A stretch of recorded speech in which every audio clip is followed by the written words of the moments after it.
16h50, merci d'être avec nous sur LCI. La tension monte d'un cran entre les États-Unis et la Russie. Donald Trump déploie 2 sous-marins nucléaires. Réponse aux provocations de Moscou, dit le président américain. Trump, Poutine, assiste-t-on à une escalade nucléaire? C'est le thème de notre grand dossier.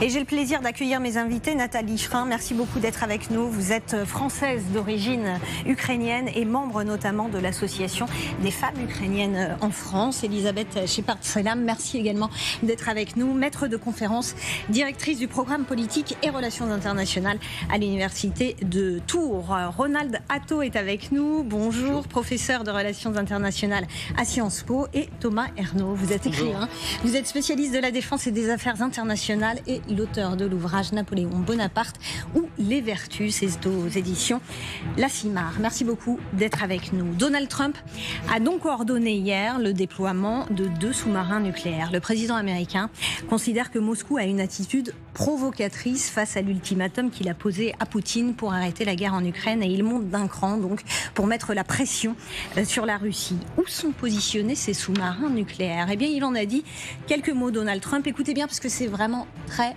rapide. Ils sont plus proches de la Russie, oui, ils sont plus proches de la Russie.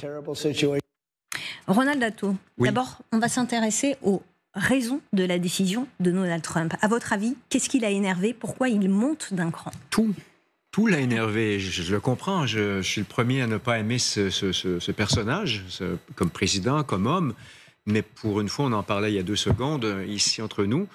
Je pense qu'il a pris la décision la plus sage. Et puis, je me permets de contester l'idée qui est véhiculée depuis ce matin sur vos plateaux.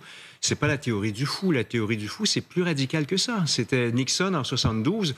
Il me semble qu'en 72, il avait modifié le niveau d'alerte, vous savez, DEFCON, et il avait aussi fait bouger des B-52 avec des armes nucléaires. Là, c'est soft, hein, c'est très doux comme déclaration. Et il me semble que Medvedev, qui parle, je pense, au nom de Vladimir Poutine, a bien provoqué Trump. Alors justement, on va regarder les déclarations de Medvedev. D'abord, il a fustigé Trump en citant la fameuse main morte. Hein. C'est une allusion à un système automatisé ultra secret mis en place par l'Union soviétique pendant la guerre froide pour prendre le contrôle de son arsenal nucléaire en cas de destruction de sa chaîne de commandement. Elisabeth, ces propos-là ont hérissé le poil de Trump notamment. Enfin, ça fait partie des raisons pour lesquelles il monte d'un cran. Alors, je pense que c'est tout un contexte. Je pense que Medvedev, comme ses habitudes, aime provoquer. Et clairement, quelqu'un comme Donald Trump n'aime pas être provoqué, n'aime pas ce type de déclaration. Mais il ne faut pas oublier qu'avec tout ce qu'il a proposé aux Russes, avec à peu près le plateau en argent qu'il a offert, c'est pas le premier des affronts à Trump. Il parlait il y a quelques jours même du fait que lui, il a appelé, il a donné des ultimatums. Et la réponse était de bombarder l'Ukraine. Donc je pense que ça commence avec ça. Maintenant, Medvedev enfonce un peu le clou. Et Trump, qui à un moment dit « Vous avez tant de jours », dit voilà, vous voulez une réponse, voici ma réponse. Même question pour vous, Thomas. Qu'est-ce qui, selon vous, a énervé Trump? Pour ma part, je vais être un petit peu plus réticent par rapport aux propos de Ronald et puis d'Elisabeth. Je pense que Donald Trump, ça a été, durant son premier mandat et ce second mandat, une politique, un petit peu de communication qu'il sait manier. C'était sur le premier mandat avec Kim Jong-un, on l'avait vu monter dans des élans, passer à l'offensive sur ses termes avec Rocketman. Et aujourd'hui, je pense que voilà, dans le cadre de l'arrivée de cet ultimatum, il y a un peu une montée des tensions, il y a l'usage de mots un peu plus vindicatifs, mais je pense qu'il faut relativiser. On parle de 2 grands chefs d'État qui sont Vladimir Poutine et Donald Trump. On parle de 2 grandes puissances nucléaires. Les États-Unis, c'est 3700 ogives. La Russie, c'est 4300 ogives. Et je pense qu'il faut surtout se mettre un petit peu au-dessus de cette politique de transe et d'hypnose que mène Donald Trump. Les intérêts américains, ils ont été rappelés par Donald Trump durant sa campagne en juillet 2024. C'est l'hyperpuissance américaine, c'est l'économie américaine et c'est le défi chinois. L'Ukraine n'a jamais été un défi numéro 1 pour les États-Unis d'Amérique. En l'occurrence, c'est plutôt un défi économique. Je pense au complexe militaire-industriel, je pense à BlackRock, je pense à Westinghouse et je pense aux fameux accords sur les métaux rares. À l'inverse, pour Vladimir Poutine, l'Ukraine est une de ses priorités géopolitiques, géographiques, économiques et historiques. Donc, à mes yeux, les déclarations de Donald Trump, elles sont plutôt à relativiser en considération des vrais intérêts que sont la Chine, l'hyperpuissance américaine, l'économie américaine et les enjeux autour du spatial, l'intelligence artificielle ou le numérique. Et on est plutôt dans un verbiage comme il a la tradition d'utiliser, même si l'usage du nucléaire est là peut-être un petit peu une nouveauté. On l'a très peu entendu parler de nucléaire, on l'a souvent entendu parler d'armement conventionnel, de menaces conventionnelles. Je me souviens lors de son premier mandat contre l'Iran où il avait menacé de bombarder 53 ou 54 sites en Iran. Aujourd'hui, il était passé à l'action en juin. Là, c'est la première fois effectivement qu'il utilise l'annonce d'un déploiement de sous-marins qui sont en fait déjà déployés et qui sont à proximité de la Russie, mais où on n'en sait absolument rien. Et le but, c'est qu'on ne le sache pas. Mais je pense qu'il faut relativiser. À l'inverse, il faudra regarder ce qui sortira de la suite de l'ultimatum. Où seront les sanctions? Où est-ce qu'elles vont aller? Et est-ce qu'elles auront des conséquences? Mais à mes yeux, l'Ukraine reste un débat secondaire pour Donald Trump. Sa priorité, c'est l'âge d'or économique, selon les volontés de Stéphane Miran, son penseur, son économiste, la Chine et l'hyperpuissance américaine. Même question, Nathalie, selon vous, pourquoi il monte en pression? Pourquoi il monte d'un cran, Donald Trump? Moi, je me demande pourquoi il ne l'a pas fait avant. Parce que, ça fait quand même 3 ans et demi qu'on est là, les Ukrainiens, enfin en tout cas ceux qui sont d'origine ukrainienne, à vous parler, à dire que l'Ukraine est attaquée, l'Ukraine tous les jours, toutes les villes, sur tout le territoire, et je rappelle que l'Ukraine est grande. En attendant de discuter, que Trump discute avec Poutine, peut-être, non, enfin toutes ces conjonctures, finalement on oublie un peu que des Ukrainiens meurent. On oublie que on n'a pas donné suffisamment de quoi aider les Ukrainiens, ne serait-ce que protéger leur ciel, protéger les civils. Et il me semble qu'au XXIe siècle, la moindre des choses, ce serait au moins de donner ce qu'il faut pour protéger femmes et enfants. C'est pas la première fois, encore une fois, que les Ukrainiens se font tuer. On rappelle que le siècle précédent, on a eu la famine en 32-33. Mon arrière-grand-père est mort de faim et de maltraitement, enfin de misère, en fait. Les terres ukrainiennes ont été spoliées encore au siècle dernier. Et avant ça, il y a eu les tsars, et avant ça, et avant ça. Donc et vous dites ça arrive trop tard. Trump qui hausse le ton là, ça arrive bien trop tard. Je pense qu'il aurait fallu commencer bien avant ça, même avant la guerre de Tchétchénie, avant la Géorgie, avant tout ça, quoi. Je veux dire, il faut être fort pour être. C'est pas respecter, c'est juste qu'on ne vienne pas nous envahir. Voilà, donc il faut qu'on agisse. Alors, Ronald Datto. Moi, je pense que Trump, il en a aussi un peu marre de... Je crois que Trump aime vraiment pas la guerre. Il n'aime pas les bombardements sur des civils. Depuis l'ultimatum, Trump, c'est presque un pied de nez Poutine, c'est un pied de nez à Trump. Il bombarde, mais massivement. Ouais. Il pourrait y avoir des surprises, moi, je pense. Et ça ne nécessite pas un investissement massif des forces navales américaines. C'est-à-dire qu'avec 2 sous-marins, à mon avis, il pourrait, c'est peut-être un vœu pieux de ma part, mais je pense que, et je le dis depuis 2022, je pense que les Américains auraient dû, dès le début, si au moins en Europe on avait eu l'équivalent du Tomahawk, des missiles de croisière pour frapper dans la profondeur à 2000-2500 km, je pense que peut-être que Poutine pourrait avoir des surprises, éventuellement, si... non, vous croyez que... Non. Alors, attendez, parce que moi, je on pense va parler de tout ça dans... ça pourrait arriver, que Trump se dise... parce que Medvedev continue à le provoquer. Je ne suis pas certain que ce soit une bonne idée. Trump est un impulsif, donc... continue, mon copain, et puis tu verras ce que tu verras. On va regarder aussi des images des dernières heures, images d'hier, de Poutine qui est sorti du silence, qui s'est affiché aux côtés du président bélarusse. On était au nord de Saint-Pétersbourg, sur l'île de Valam. Poutine qui a aussi annoncé, lors de cette très longue interview qu'il a donnée, qu'il allait lancer la production en série de son missile hypersonique dernière génération, l'Oreshnik. On l'écoute. Nous avons fabriqué le premier lot de systèmes de missiles Oreshnik entrant en production de masse. Il a été livré à l'armée. C'est une chose.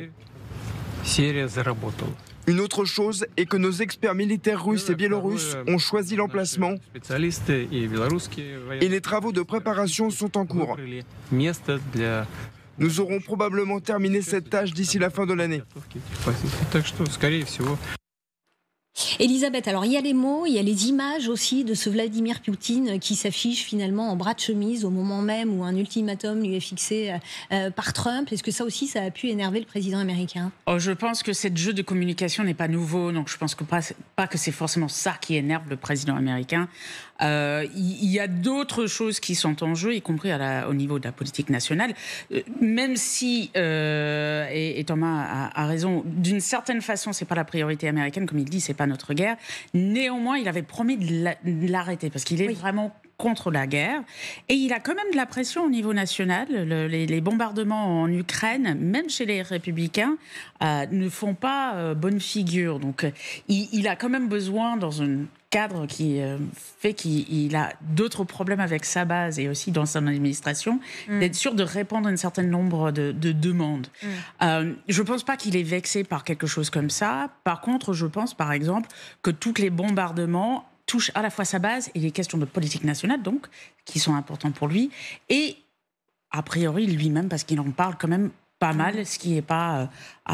pour quelqu'un comme Trump, je pense qu'il ne faut pas le prendre à la légère nécessairement. Ouais. Thomas, est-ce qu'effectivement, il faut aller voir aussi ce qui se passe aux États-Unis et l'opinion américaine ? Complètement, surtout que des élections se tiendront en 2026 et Donald Trump n'est pas très naïf, ça reste un animal politique, il est à son second mandat, on ne l'attendait pas tous ici, et Vladimir Poutine aussi. Vladimir Poutine, c'est assez,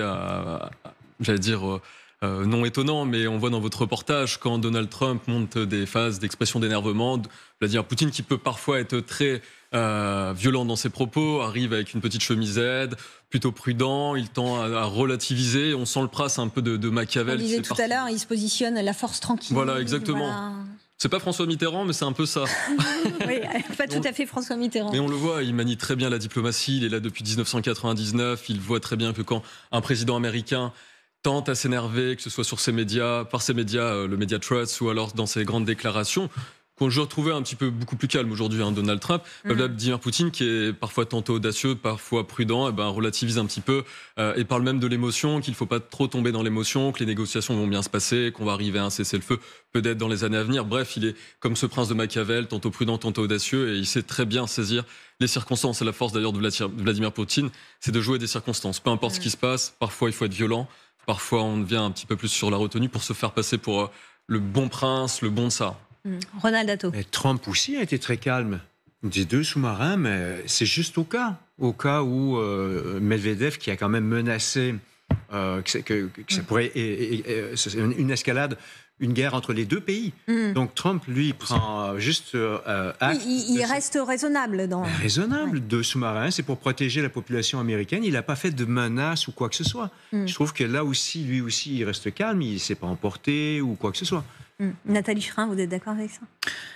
Je pense que la mentalité russe et la mentalité américaine, c'est vraiment 2 mondes complètement différents. Ça, c'est donc les Russes, les anciens soviétiques, etc., ne montrent pas leurs sentiments. Sauf Khrouchtchev avec la chaussure sur la table. Ouais, mais alors ça. Donc les Russes ne montrent pas leurs sentiments. Et les Américains beaucoup. Voilà. Donc il y a déjà 2 mondes complètement différents.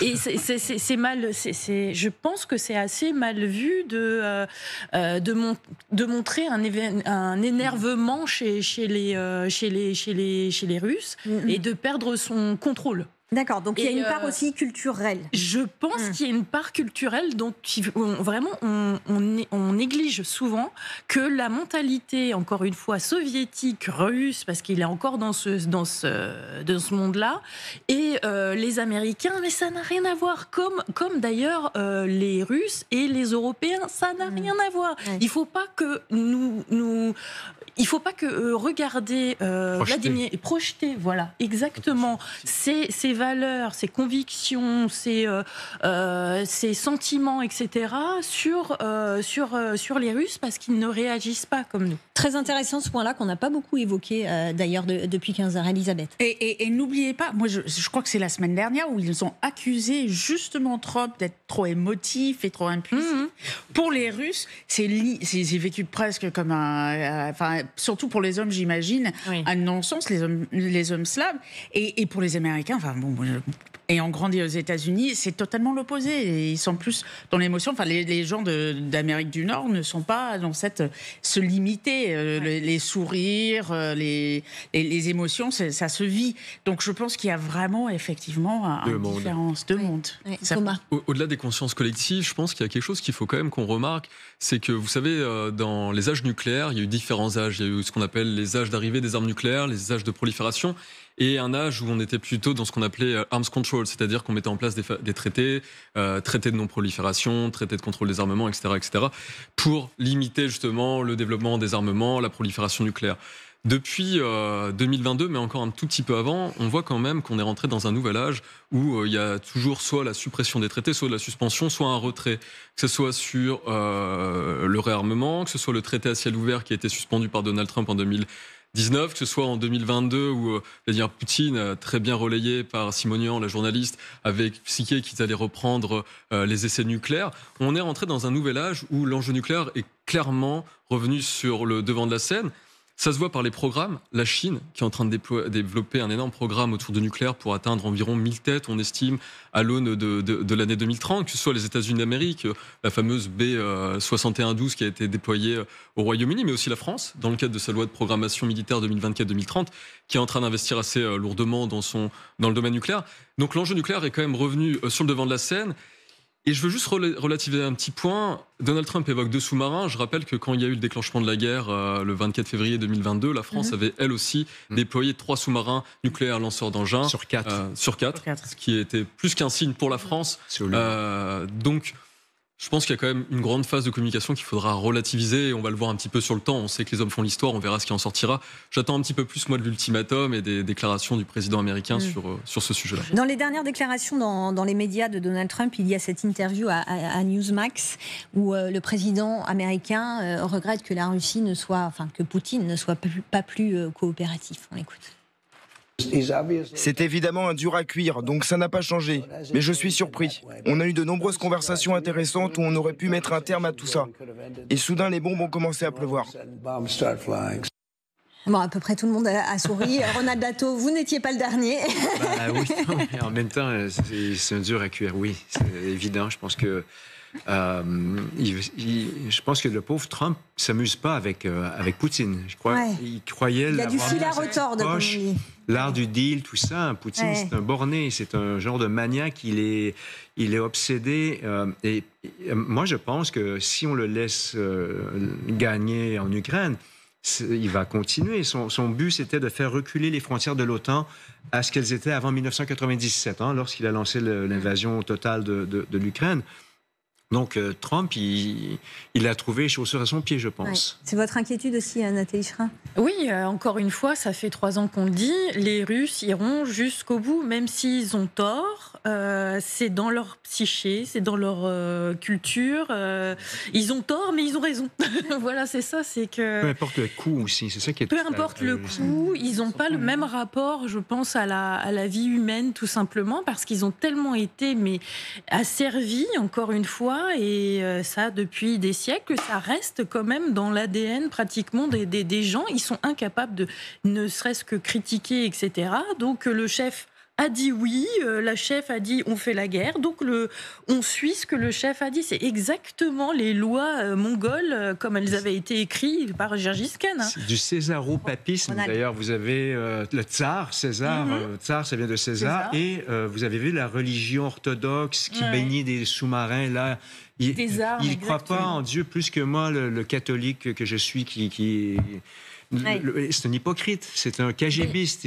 Mais regardez avec le Pope et tout ça. Bénir des armes, je ne sais pas si vous vous rendez compte qu'on bénit des armes, donc le droit de tuer. Je ne sais pas, mais c'est pas ce qui est vraiment dans la religion, enfin dans toutes les religions d'ailleurs. Les franciscains croates pendant la guerre allaient au combat.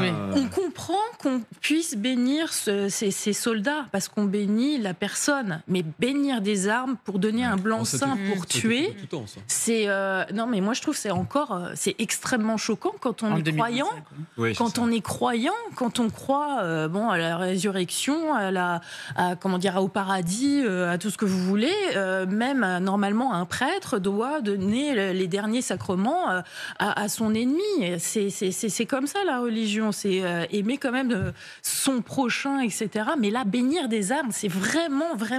Et en plus, il le marque sur les armes. Il marque. On va aller jusqu'à Paris. C'est marqué noir sur blanc. En plus, on peut pas. Le mot bistrot vient de l'occupation de. Bistrot. Et Elisabeth, tout à l'heure, on disait Poutine donne du fil à retordre à Trump. Il l'a pas vu venir, ça, Trump? Parce que vous le disiez tout à l'heure, il a promis d'arrêter cette guerre en 4 jours. Alors, je pense qu'il y a plusieurs aspects. Je pense qu'il, d'abord, Trump, par rapport, par exemple, à tout ce qui est information qui vient de ses services de renseignement, on sait qu'il y a quelques soucis. Il n'aime pas lire. Tulsi Gabbard, à un moment, cette année, avait envisagé de faire des séances vidéo un peu comme Fox News pour qu'au moins les briefings de sécurité passent un peu mieux. Okay. Donc, je pense qu'il y a un manque d'informations dès le départ sur un certain nombre d'aspects de cette guerre. La deuxième chose, et c'est aussi un peu l'hubris, c'est-à-dire il pensait qu'en proposant un deal commercial, en proposant de faire revenir la Russie sur le scène international, on a vu Kirill Dmitriev, on a vu un certain nombre d'acteurs commerciaux aux États-Unis, Witkoff les voir en Russie. Je pense que Trump vraiment sous-estimait, malgré le fait que Poutine le dit très souvent, les objectifs des Russes. Il pensait qu'il pouvait plus ou moins les acheter. Ce qu'il a fait avec d'autres pays, par exemple avec les accords d'Abraham, avec le Soudan, avec d'autres pays, en disant « je vous donne quelque chose et en échange, j'achète une paix ». Avec les Russes, ça ne marche pas. Pourquoi ? Parce que Poutine a en tête cette grande Russie qui va jusqu'à... Moi, je viens de rentrer des pays baltes, qui va dans les pays baltes, qui sont membres de l'OTAN, qui sont membres de l'Union européenne, qui couvre bien évidemment l'Ukraine. Et donc, je pense que Poutine, cette idée qui va aller jusqu'au bout, c'est jusqu'au boutisme, Trump n'a pas compris. Parce que pour lui, c'est quand même un businessman. Donc, vous lui offrez de l'argent, une position internationale. Pour Trump, ne pas dire oui, pour lui, tout s'achète et tout s'est acheté. En réalité, pour un certain nombre de choses, il a raison. Mais là, il fait face à quelque chose, il y a une sorte de dissonance cognitive. Vous restez avec nous, on va se retrouver dans un instant. Trump a donc décidé de déployer 2 sous-marins nucléaires en réponse aux provocations de Moscou. C'est ce qu'il dit. Quel est l'état des forces nucléaires? C'est dans un tout petit instant. À tout de suite.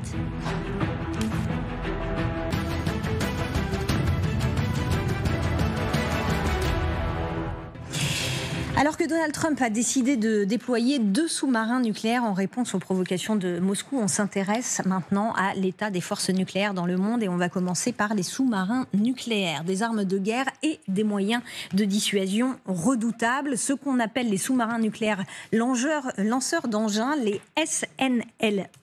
Les États-Unis en ont, la Russie en a aussi, la France aussi. On regardera tout à l'heure d'abord les rapports de force en termes de nombre. Mais d'abord, bonjour Bruno Combi, merci beaucoup d'être avec nous. Vous êtes polytechnicien, ingénieur en génie nucléaire et je salue également le général Bernard Norlin qui est avec nous.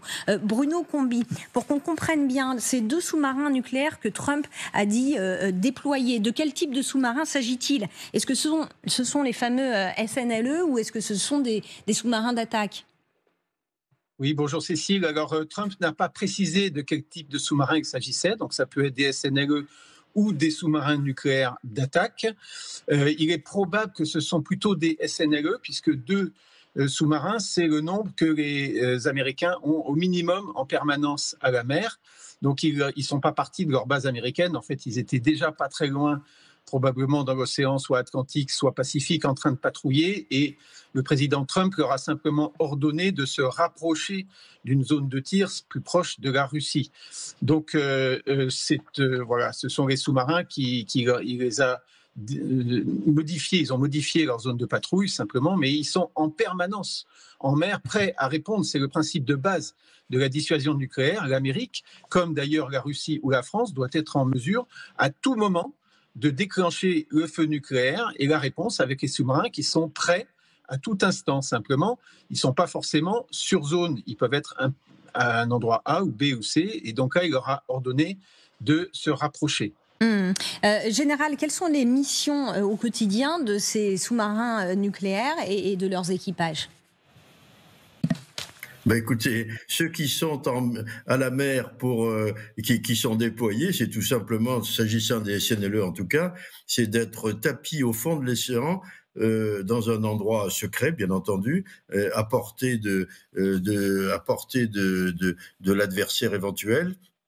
Et donc d'attendre les ordres de tir ou simplement que quelquefois ce sont simplement des exercices pour les ordres de déplacement. Bon, s'agissant de la déclaration du président, si vous voulez, sur le fond, comme l'a dit excellemment Bruno Combis, ça n'a rien d'exceptionnel puisque toutes les pays nucléaires qui disposent de SNLE, ont des sous-marins qui sont en alerte permanente et qui sont quelque part au fond de l'océan, prêts à attendre un ordre de tir. Bon, ce qui évidemment, la déclaration du président Trump, c'est tout à fait symbolique. Ça veut dire que c'est déclaratoire. C'est un peu comme lorsque Vladimir Poutine annonçait qu'il allait renforcer l'alerte de ses missiles et de ses moyens nucléaires, de ses systèmes d'armes nucléaires. Donc voilà, c'est simplement une déclaration, mais qui est quand même très importante, puisque au fond, c'est la première fois qu'à l'occasion du conflit en Ukraine, les deux grandes puissances nucléaires mondiales sont en train de rentrer dans une espèce une escalade verbale pour le moment, mais qui est quand même reste dangereuse, puisque c'est quand même un barreau supplémentaire que l'on gravit dans l'échelle de l'escalade nucléaire. Alors on va écouter Donald Trump qui dit donc avoir rapproché ces deux sous-marins nucléaires de la Russie. Ils sont plus proches de la Russie, oui, ils sont plus proches de la Russie. Bruno Combis, alors voilà, quelques mots de Donald Trump, ça a été très rapide. Est-ce qu'on peut penser que les équipages à bord de ces sous-marins nucléaires ont reçu depuis hier des instructions, et si oui, dans quel sens ? Mais ils ont reçu en tout cas des instructions qui consistent à se rapprocher de la zone, puisque ça c'est dit publiquement. Donc ils savent qu'ils se rapprochent. S'ils reçoivent un ordre de modifier la trajectoire, ils se doutent un petit peu pourquoi. Il faut comprendre qu'à bord du sous-marin, ils reçoivent des signaux et des ordres, mais ils n'émettent jamais. Un sous-marin, c'est du point de vue de la communication, un récepteur à sens unique. Il n'a pas le droit d'émettre parce qu'il signalerait sa position en le faisant. Donc ils sont à l'écoute de tout ce qui se passe, et notamment des ordres et des instructions qu'ils reçoivent du chef des armées, donc Donald Trump dans ce cas pour les sous-marins américains, ou Emmanuel Macron s'il s'agit des sous-marins français. Et donc l'unique mission de ces sous-marins, elle est très simple, c'est d'être là où on leur dit d'être. Ils sont tapis au fond des mers, comme le disait très bien le général Norlin, et ils attendent l'ordre de tir, qui peut venir à tout instant ou ne jamais venir. Et toute leur patrouille, ils attendent cet ordre de tir, et puis ensuite, ils rentrent à la base au bout d'un moment quand la mission est terminée.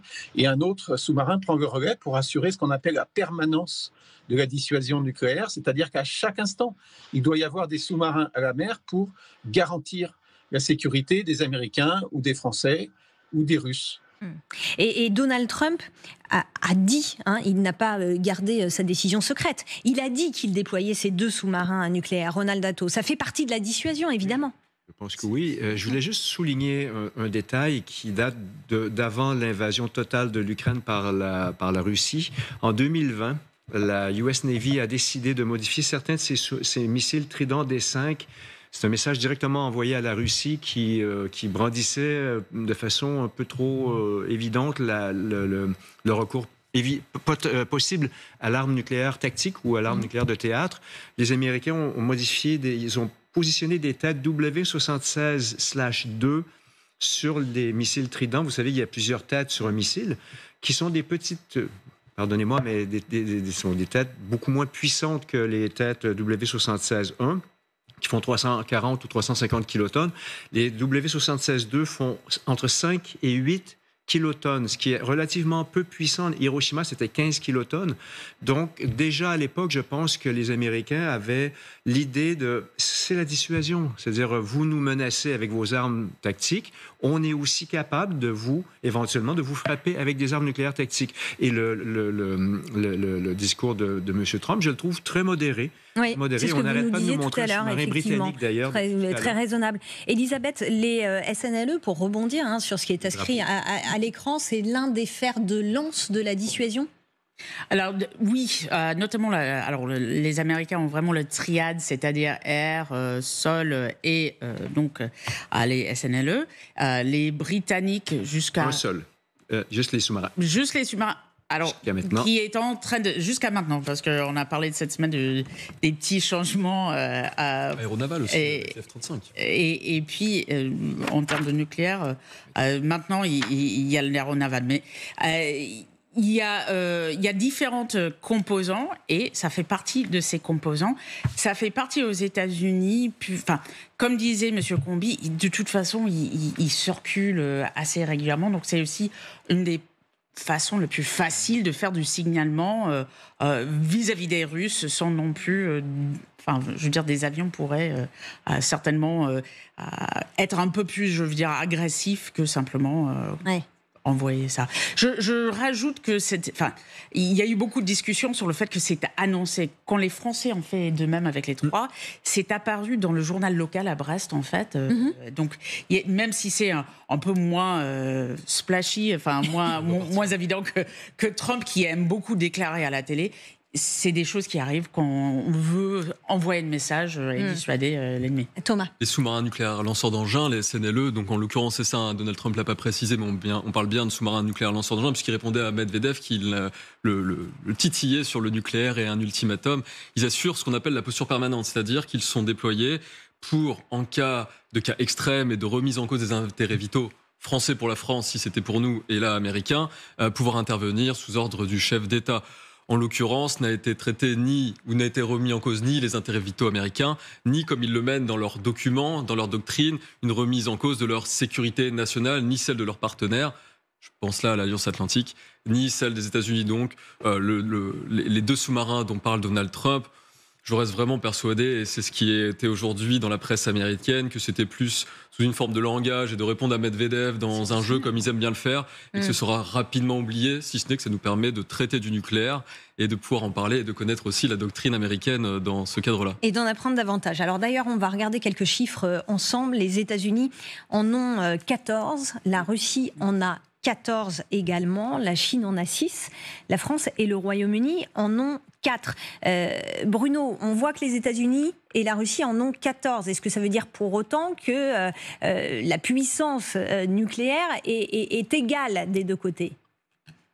Alors, l'ordre de grandeur du feu nucléaire est comparable, puisqu'ils ont souvent, alors pour la France et les États-Unis et la Grande-Bretagne, c'est 16 missiles par sous-marin. Donc, chaque missile porte plusieurs têtes, sont ce qu'on appelle des MIRV, Multiple Independent Reentry Vehicle. Donc, chaque missile peut tirer plusieurs bombes atomiques sur plusieurs cibles différentes. Il y en a 16. Au total, un sous-marin nucléaire, c'est 1000 fois la puissance d'Hiroshima comme ordre de grandeur. Et c'est le même ordre de grandeur qu'il s'agisse des États-Unis, de la Russie, de la Chine ou de la France. De toute façon, quand on arrive dans ces ordres de grandeur et qu'on peut détruire plusieurs fois son ennemi, le fait de pouvoir le détruire 4 fois, 10 fois ou 200 fois, ça change à la limite pas grand-chose sur le fond.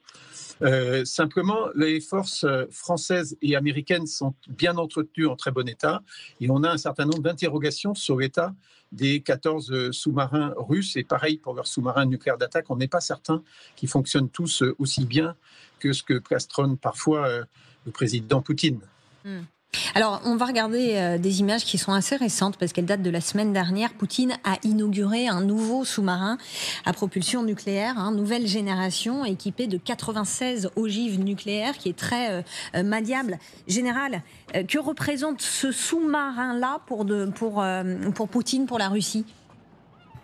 Écoutez, c'est simplement une modernisation de sa flotte de SNLE, qui augmente bien sûr son efficacité, qui bénéficie des derniers progrès technologiques. Donc c'est très important pour montrer, pour affirmer que la puissance nucléaire russe est intacte et qu'elle est équivalente à celle des États-Unis. Moi je voudrais quand même préciser que, comme l'a dit Bruno Cambi, c'est 16 missiles, chaque missile emporte 8 peut emporter 8 ogives nucléaires. Et tout ça, si on fait le calcul, chaque ogive, c'est 150 kilotonnes, 150 kilotonnes, 10 fois Hiroshima. Un sous-marin nucléaire, s'il est utilisé de façon, pardonnez-moi, optimale, un sous-marin nucléaire peut faire, a la possibilité de faire 200 millions de morts si on compte 200 000 morts pour Hiroshima. Moi, cette espèce de dispute, de cours de récréation, de voir nos dirigeants qui se comportent comme des enfants dans la cour de l'école avec des armes qui sont capables de détruire plusieurs fois l'humanité, c'est quelque chose de terrifiant. Moi, je trouve ça terrifiant. Même si on minimise et on dit tout ça, c'est du symbole, tout ça, ça n'a pas vraiment de valeur. C'est tout ça, mais c'est des disputes et ça peut très facilement dégénérer. Donc, avant de s'extasier sur les puissants des uns et des autres, on devrait quand même se poser la question de pourquoi et dans quel but. Alors, vos propos font réagir sur le plateau. Elisabeth, d'abord. Non, mais je suis d'accord avec le général Norland. C'est assez terrifiant et je pense que ça rejoint le fait que dans ce nouveau monde, des leaders, on parlait un peu en off du non-respect du droit international, de ce nouveau monde malheureusement dans lequel on vit, le fait que les lanceurs d'engins nucléaires sont utilisés, ou le nucléaire par Poutine est utilisé un peu à tout va, même si jusqu'à maintenant il n'y a pas eu de réalisation, des accidents peuvent arriver. Et effectivement, c'est quand même un monde dans lequel on vit qui est un peu terrifiant de ce point de vue. Ce qu'on disait tout à l'heure, c'est qu'on a le sentiment que cette menace nucléaire, elle est brandie, c'est un peu comme un fil rouge depuis le début de cette guerre en Ukraine, Nathalie. On est, le nucléaire, ça fait peur. Moi, il n'y a pas que le nucléaire en plus militaire. Je pense aussi aux centrales nucléaires en Ukraine qu'on a utilisé, il y a eu Tchernobyl, Tchernobyl, ça c'est à Zaporijjia depuis la guerre, exactement. On les a ciblés et on les a tenus pour dire faites attention, on peut très bien lâcher une bombe dessus et puis ça fera la même chose qu'une arme militaire, quoi. Je veux dire qu'une arme. Donc les Ukrainiens savent très bien ce que c'est le nucléaire. Tchernobyl a fait quand même beaucoup de dégâts en Ukraine et en Biélorussie, et puis jusqu'à chez nous, le nuage s'est pas arrêté à la ligne Maginot comme on nous l'a fait croire. Comme dit mon père, il dit toujours le nucléaire, c'est quand même, on est des apprentis sorciers. On sait utiliser le nucléaire, fusionner, etc., mais c'est une toute petite partie du potentiel qui pourrait y avoir du nucléaire, mais on n'est pas assez mûr finalement pour comprendre à quel point on peut détruire la planète avec ça, que ça soit du civil ou que ce soit du militaire. Ronald. Je suis tout à fait d'accord avec le général. C'est comme dire, moi j'adore les tueurs en série. Personne n'aime les tueurs en série. Personne n'aime les armes nucléaires. Le problème, c'est comment fait-on pour sensibiliser... Alors, pardon, mais sur les tueurs en série, ça peut créer de la fascination aussi. Donc il y a peut-être aussi quelque chose qui est de cet ordre-là, de sous-marins qui représente de la fierté, de la force, la puissance. Et d'où la prolifération qu'on voit de plus en plus. Les Chinois qui essaient de rattraper les Américains et les Russes en termes de nombre. Et puis avec l'Iran, si l'Iran arrive à avoir l'arme nucléaire, tous les pays du Golfe qui pourraient vouloir. Cette puissance, cette fascination pour la puissance, c'est une véritable danger. Ronald et puis Thomas. C'est un parapluie qui a servi à Poutine justement pour envahir tranquillement l'Ukraine en menaçant tout le monde. Ça peut donner des idées. Donc, moi, je pense... J'essaie d'imaginer Erdogan. Je suis un fan. J'avais commencé à apprendre le turc au Canada. J'aime la Turquie. Mais pas Erdogan m'inquiète au plus haut point. Vous imaginez Erdogan avec ses armes, pas les B-61 américaines à Incirlik, mais les siennes. Impunité. Qui va m'arrêter si je décide d'envahir la Syrie ou je sais pas quoi? Donc, moi, je suis d'accord avec le général, mais Comment on fait pour tous se mettre autour d'une table et dire on abolit les armes nucléaires? Thomas. Céline, dans vos reportages, il y a deux choses qu'il faut vraiment différencier. Ce sont les déclarations de Trump et de Medvedev qui relèvent, à mes yeux, plutôt de la guerre de la communication, de l'inauguration du nouveau sous-marin par Vladimir Poutine, que font tous les États occidentaux. Et ça relève bien de la dissuasion. En fait, quand vous êtes un État nucléarisé qui dispose de l'atome militaire, il y a le savoir-faire, ce qui relève de la technologie, et le faire savoir. Et dans le cas de la politique de dissuasion, que ce soit la Russie, les États-Unis ou la France, il faut toujours à un moment montrer nos nouveaux armements. La France l'a aussi fait avec ses nouveaux SNLE de la classe Le Terrible. La Russie le fait, c'est une tradition, on pourrait remonter dans le temps. Ça a été fait depuis les années 50, 60 et ça sera toujours fait. Et c'est pour ça qu'il faut vraiment différencier les déclarations de Donald Trump, Medvedev, qui relèvent plutôt du symbole, de la provocation, d'un peu de la vulgarité, même si les enjeux derrière sont terribles. On n'est pas au niveau de la crise de Cuba en 62, de tout ce qui est plutôt symbolique et savoir-faire et faire savoir de ce qu'on voit dans votre reportage avec Vladimir Poutine et le nouveau SNLE. Je voudrais, Bruno, avoir votre avis sur les informations du Télégraphe. Il y a une base, vous savez qu'il y a eu un tremblement de terre cette semaine en Russie et il y a une base sous-marine nucléaire russe qui a été touchée par le tsunami. Les vagues déclenchées par le tremblement de terre ont endommagé la base qui abrite la flotte du Pacifique. Là, on le voit un petit peu, il faudrait peut-être étendre, mais voilà, on voit qu'il y a eu un endommagement, une jetée qui a été détournée. Bruno, ça peut avoir un impact militaire, ça, ou on est dans quelque chose qui finalement a un impact limité après ce tremblement de terre? Et tout dépend de l'amplitude du tsunami pour l'impact sur cette base-là. Mais ce qu'il faut comprendre, c'est que les Russes ont plusieurs bases sous-marines. Donc, c'est pas, même si une base était hors service, ils ont toujours quand même leurs sous-marins à la mer et ils ont d'autres bases. Les sous-marins peuvent se replier sur des ports ailleurs. Donc, oui, ça a un impact. L'impact est probablement modéré quand même. Après, il faudrait être dans le détail de ce qui se passe sur place. Et là, ce n'est pas des informations publiques, bien sûr. Autre information qui est sortie dans les médias il y a quelques jours, les États-Unis auraient transféré des bombes nucléaires tactiques. Cette fois, on parle de ça, vers une base britannique, à la mi-juillet, dans un contexte de tension accrue donc, avec la Russie.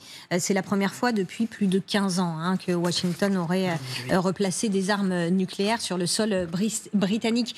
Ça nous dit quoi, ça, Bruno Coumy ? Alors ça, on a commencé à l'évoquer tout à l'heure. En France, nous avons la force océanique stratégique. Ce sont donc ces sous-marins nucléaires lanceurs d'engins. Et puis, on a la force aérienne stratégique. Ce sont donc les Rafales qui sont équipés pour recevoir des armes nucléaires et pour pouvoir aller les porter sur un théâtre d'opération. Les Anglais, eux, n'avaient que les sous-marins nucléaires lanceurs d'engins et les sous-marins nucléaires d'attaque en même nombre que les Français, donc 6 SNLE et 4 SNA, et ils n'avaient pas de force aérienne stratégique. Et donc, il y a eu un accord entre les Anglais et les Américains pour que les Américains leur envoient des armes nucléaires qui peuvent être mises sous les avions américains, en l'occurrence, de manière à ce que les Anglais aient cette force aérienne stratégique qu'actuellement les Français ont, mais pas les Anglais. Donc, ce sont ces premières armes atomiques qui arrivent par mode aérien depuis les États-Unis et ils n'ont pas coupé leur transpondeur de manière à ce que les avions continuent à signaler leur position en faisant exprès pour que Poutine voit que ça y est, c'est en train de se faire, donc il ne faut pas qu'il joue. Là aussi, c'est ce qu'on appelle du signalement stratégique. Un mot, Thomas, sur ce transfert? Oui, alors les États-Unis d'Amérique ont déjà plusieurs bombes tactiques B-61-12 en Europe, une centaine, on estime, si je ne me trompe pas, en nombre de têtes. C'est en Belgique, aux Pays-Bas, en Allemagne, Turquie, et puis je vais oublier l'Italie. Là, je pense qu'on est plutôt dans le cadre d'un accord de réassurance à passer avec Keir Starmer, et puis le nucléaire étant en train de redevenir un des enjeux. Il y a toujours cette notion de symbolique, mais qui n'est pas suffisante. L'armement tactique va venir compléter, en fait, aussi, dans le cadre de la politique de dissuasion des nations européennes, l'armement français. Ça vient d'être dit, la France a deux principales composantes, les composantes sous-marines et aéronavales et la composante des forces aériennes stratégiques. Nous n'avons pas d'armement tactique. Et en l'occurrence, en Europe, nous avons, si on prend dans sa globalité, avec l'Alliance Atlantique, de l'armement tactique et de l'armement stratégique. Je remercie Bruno Combi et le général Norlin de nous avoir accompagnés sur ce débat sur le nucléaire. On va parler maintenant de l'ultimatum fixé par Donald Trump donc à Poutine. Il lui donne jusqu'à vendredi pour arrêter la guerre en Ukraine, mais force est de constater que Poutine ne semble pas en avoir grand-chose à faire. D'ailleurs, le président américain n'est pas sûr que les sanctions contre Poutine aient une quelconque efficacité. On l'écoute. Oui, nous allons prendre des sanctions. Je ne sais pas si les sanctions le dérangent. Vous savez, ils connaissent les sanctions. Je connais mieux que quiconque les sanctions, les droits de douane et tout le reste. Je ne sais pas si cela a un effet, mais nous allons le faire. L'Europe est extrêmement contrariée. Mais il s'agit d'une guerre qui n'aurait jamais dû avoir lieu.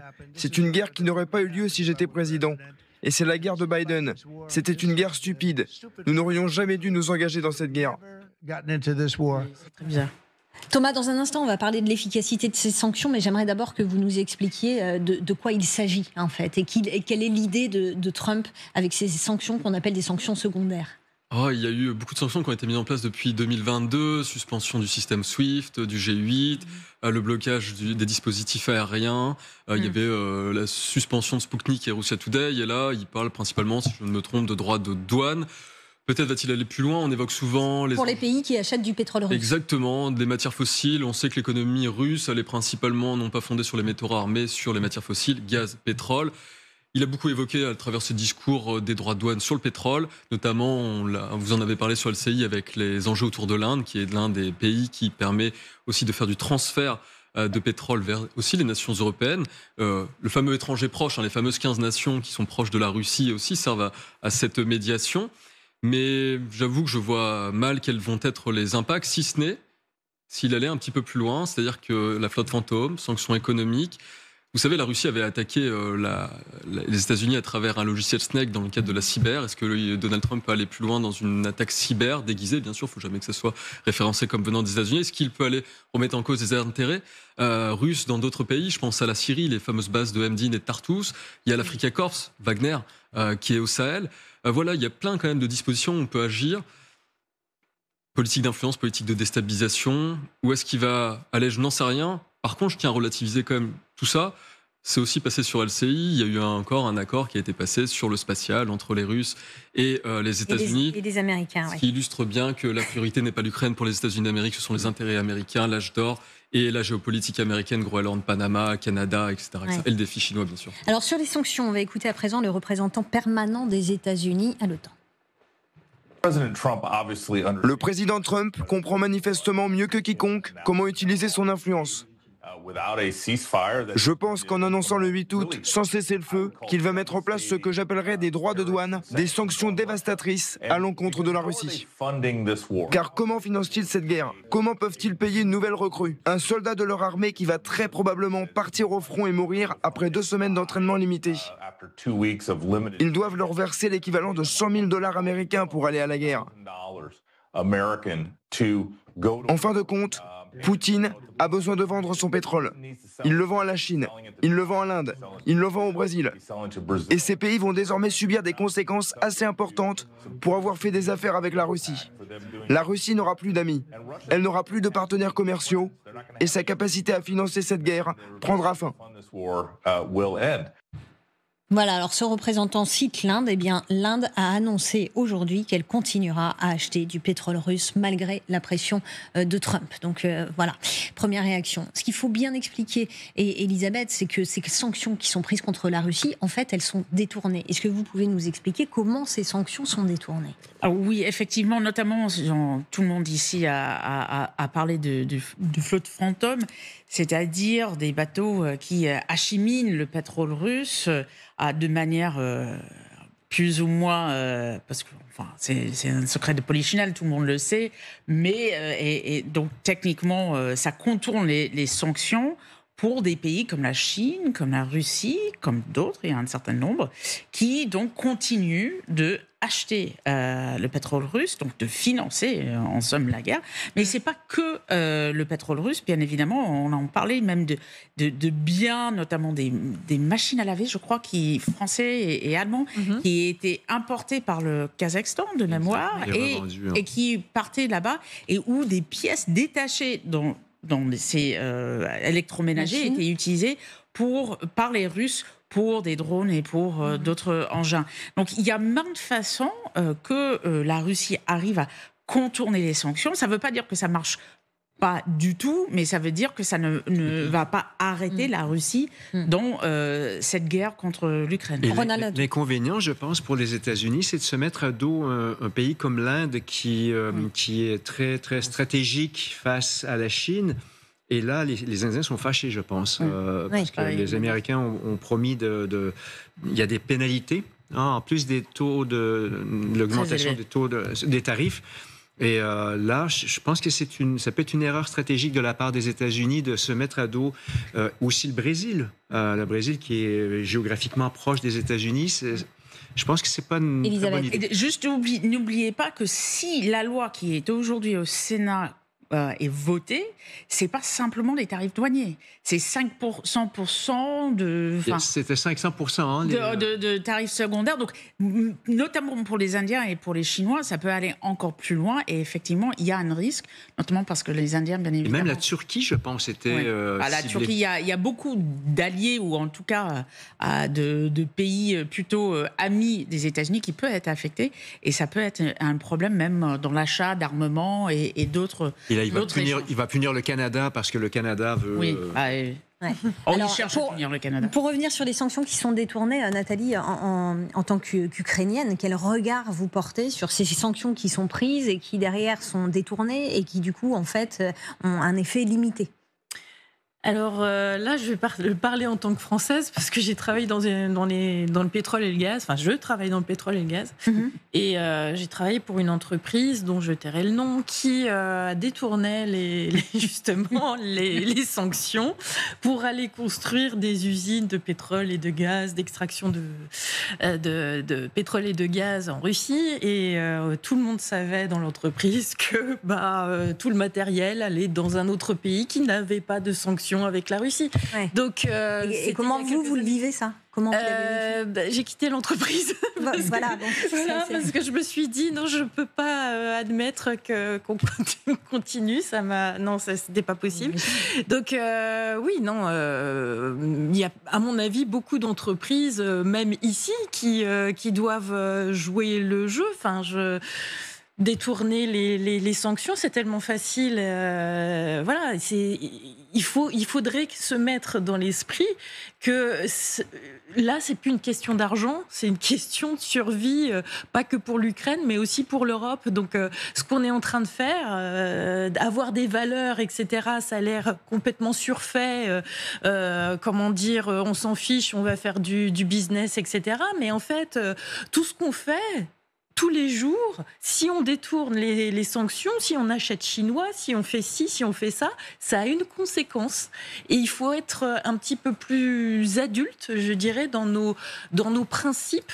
Les principes, c'est pas uniquement pour embêter le monde et pour ne pas faire des affaires. Les principes, c'est pour avoir une ligne de vie. Si on peut pas vivre ensemble et construire une vie ensemble, malheureusement, on a des ennemis, etc. Et il faut savoir se défendre, sinon on va se faire bouffer. Make le détournement des... Great again. Méga. Voilà, c'est ça. Méga. C'est méga. Make Europe great again. On va tous avoir des casquettes bleues. Thomas, sur le détournement des sanctions. Attention à ne pas avoir une vision très auto-centrée et occidentale. Il faut savoir qu'il n'y a pas que les Russes qui passent par des États tiers. Les États-Unis d'Amérique le font à travers le Mexique. Les entreprises américaines passent par le Mexique pour obtenir des composantes chinoises dans le gaz des cartes commerciales. Donc attention un petit peu à ne pas avoir toujours une vision très auto-centrée. Sur les principes, ça a été souvent rappelé, on n'est plus à l'heure des dividendes de la paix, on n'est pas revenu à ce qu'appelait Giuliano d'Ampoli à l'heure des prédateurs. Donc je pense que les principes sont tombés dans le droit international et ne sont plus du tout écoutés. Enfin, la réaction indienne, elle est plutôt très symbolique et très importante parce qu'elle démontre une chose. Les Occidentaux n'ont plus du tout le monopole de la puissance, peut-être déjà depuis une quinzaine d'années. Et l'Inde, comme le Brésil, comme la Chine, se libèrent complètement de ce que nous, on peut penser et de nos actes de réflexion. Ils ont leur propre politique, ils ont leurs propres intérêts, ils ont leurs propres alliances et partenariats.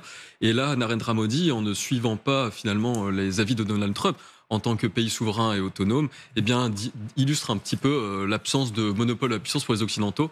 Ils sont remis en cause par le Sud global. Et c'était prévisible. C'était prévisible que ça allait faire, que ça allait lui le retour de bâton.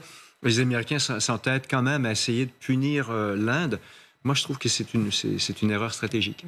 On va écouter Donald Trump sur ses sanctions, ses dernières déclarations sur Newsmax. Nous allons imposer des sanctions et il est plutôt doué avec elles. Il sait comment les éviter. Il me tue. Il y croit. Alors c'est vrai. Il croit même pas ce qu'il dit et ce qu'il fait. On sent que ça va pas durer longtemps ce jeu-là.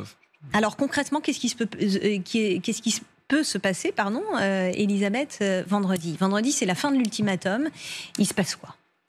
Alors, il ne faut pas oublier qu'aux États-Unis, en ce moment, on est au mois d'août, et donc Washington est plus ou moins à l'arrêt, parce que, comme tout politique, comme en France. Ah bon? Non, mais pour les Américains, pour les Français, c'est normal. Tout le monde arrête au mois d'août. Aux États-Unis, c'est pas normal, ils n'ont que 2 semaines de vacances, sauf si vous êtes politique et que vous vivez à Washington, que je connais très bien. Alors là, pour le coup, le mois d'août, il y a à peu près 6 semaines où il n'y a personne.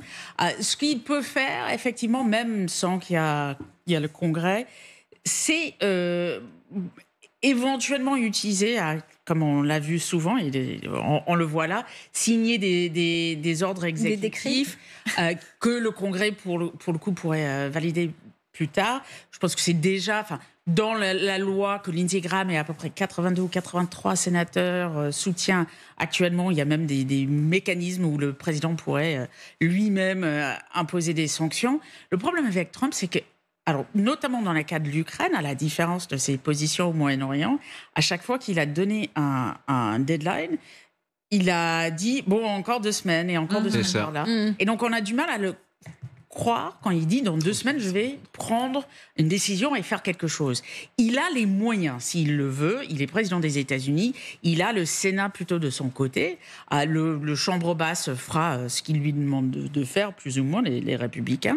Donc, il a tout un projet de loi qui est là, qui pourrait être voté et qui pourrait même mettre en place avant. Mais la question, c'est qu'est-ce que lui, il veut? Et avec Donald Trump, c'est toujours le problème. C'est-à-dire, on se rend compte que quand il veut vraiment montrer les crocs, il le fait. Il l'a fait avec l'Iran notamment, mais avec la Russie, on n'a pas cette impression qu'il va au bout de sa pensée et au bout de ses capacités de puissance. Et c'est ça le problème. C'est pour ça que Medvedev a dit on n'est pas l'Iran, donc vous ne ferez pas avec nous ce que vous avez fait avec l'Iran. J'espère que ça va le fouetter. Là, c'est mon opinion qui parle. Je suis pro-Ukraine ici, je défends l'Ukraine. Mais j'espère que ça va le fouetter, cette humiliation de la part de Medvedev. Je pense que c'est un test aussi de Poutine-Medvedev, de voir jusqu'où Trump pourra aller, mais ils ne le prennent pas au sérieux. On a parlé d'impact limité des sanctions économiques. Qu'est-ce qu'il pourrait faire de plus, Trump, fournir des armes offensives à l'Ukraine, pour faire plier Poutine? Des armes offensives à l'Ukraine. Donc fournir des armes offensives à l'Ukraine, plus de soutien militaire, Elisabeth. Là, le problème avec cette idée-là, c'est que les Américains, et là politiquement en interne, il n'y a pas les Américains soutiennent plutôt l'Ukraine, c'est pas la question, mais déjà si ça coûte, c'est un problème. La deuxième chose, c'est qu'on a beaucoup parlé ici sur ce plateau et plus généralement en Europe du fait qu'aujourd'hui ils sont prêts à fournir des armes éventuellement, mais à condition que les Européens payent. Et il y a 2 problèmes là-dedans, c'est que les Européens, et ils ont raison, disent on ne va pas peut-être payer des Américains alors qu'on devrait payer nos propres industries. Et on ne les a pas, les missiles. Donc oui, mais alors le deuxième problème, c'est que je ne suis pas totalement convaincu que les Américains, on en parlait des Patriotes et cette histoire avec l'Allemagne, même si demain les Américains disent on vous fournit et que les Européens disent on paye, combien de mois avant qu'ils l'acheminent vers l'Ukraine? Et cette question est une véritable question, cette question logistique, cette question de production et quelque chose qui revient dans nos discussions depuis 3 ans, que ça soit en Europe. Et puis récemment, on se rend compte que le même problème existe aux États-Unis. Thomas. Sur votre question, qu'est-ce que veut Donald Trump? Je pense qu'il veut son sommet avec Vladimir Poutine et qu'il n'ira jamais trop loin dans les sanctions pour un jour avoir ce moment historique de rencontre entre Donald Trump et Vladimir Poutine. Ensuite, sur ce qu'il peut faire, je vous en parlais un petit peu en off, la Russie a fait depuis 2022-2023 un grand partenariat autour des drones avec l'Iran pour les fameux drones Shahed 136 produits aujourd'hui sous le nom de Geran 3. Je suis persuadé, et ça a été longuement évoqué par la Rand Corporation, que les États-Unis d'Amérique sont en train de monter des partenariats avec l'industrie militaire ukrainienne pour faire du retour d'expérience et éventuellement, ils le font déjà, c'est ce que je disais. La France aussi. Et venir à un moment, peut-être devenir un producteur de drones tueurs et à ses fins, par financement de l'Alliance, puisque les États-Unis ne veulent plus financer la guerre en Ukraine, ils ne veulent plus que ce soit leurs fonds qui soient utilisés à ces fins, par financement des nations européennes, livrer de l'armement de type drone. Bien sûr, il y a les obus, mais je réfléchis plutôt autour du drone, des fameux drones tueurs. Trump et Poutine qui pourraient se retrouver en Chine au mois de septembre, ensemble au même moment. Mais alors là, je vous vois dire non. Non, il n'y aura pas de rencontre Poutine-Trump en Chine. Le problème, c'est l'image de Trump en Chine, qui est pour les Américains et depuis Obama plus ou moins l'adversaire principal, et pour cette administration, l'ennemi principal, et on l'entend beaucoup de Hegseth, on l'entend de Rubio, avoir un 2 contre 1, ces deux ennemis, deux adversaires, c'est donné. Déjà, il a convoqué à la fois le Premier ministre britannique et Ursula von der Leyen chez lui sur son golf. Je ne vois pas aller sur le terrain. Sur le terrain de. Pour des raisons aussi en politique interne, ça passera pas forcément auprès de sa base MAGA qui est déjà en colère pour d'autres raisons. Ouais. En Turquie, peut-être. Turquie, c'est pour être un terrain plus neutre. Et l'OTAN, c'est membre de l'OTAN quand même, donc ça passe encore. Mais je vois pas du tout, je les vois pas aller en Chine. Ouais. Il est capable de tout. Nathalie, vous attendez quoi de Trump maintenant ?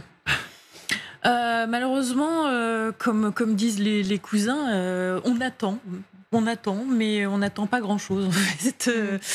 Le problème, c'est que les Ukrainiens, encore une fois, ils ont besoin des armes tout de suite et maintenant, et c'est vraiment très, très, très, très urgent. Tous les jours, c'est bombardé, tous les jours, des morts, tous les jours. On n'arrête pas de le dire, mais je crois qu'il faut continuer à le dire. Les Ukrainiens meurent, les civils meurent, tout le système pour la production des armes est mis à mal, même pour travailler, l'Internet, avoir de l'électricité, de l'eau, c'est compliqué, les gens sont fatigués, ils usent la population par le manque de sommeil, etc. Donc ça devient problématique. Véritablement, ça fait 3 ans et demi. Est-ce que vous comprenez que les gens sont obligés, peut-être 2 fois dans la nuit, descendre dans les abris, puis le lendemain, il faut qu'ils aillent travailler, amener les enfants à l'école, et puis aller chercher à manger. Ah mince, il y a une sirène, il faut descendre dans les abris. Et ça, c'est quand même pas normal. C'est juste à côté de chez nous, c'est 1500 km de frontière à frontière. C'est rien du tout. Donc forcément, l'Ukraine déstabilisée, c'est l'Europe déstabilisée. Donc qu'est-ce qu'on veut ? Il y a un moment donné... Il va falloir y aller, il va falloir se prendre en main et dire non, il faut s'arrêter parce qu'il faut arrêter notre ennemi qui est la Russie, désolé, mais c'est le cas, elle nous désinforme, elle nous déstabilise et on ne doit pas admettre ça, et il faut qu'on se remonte les manches et faire quelque chose maintenant.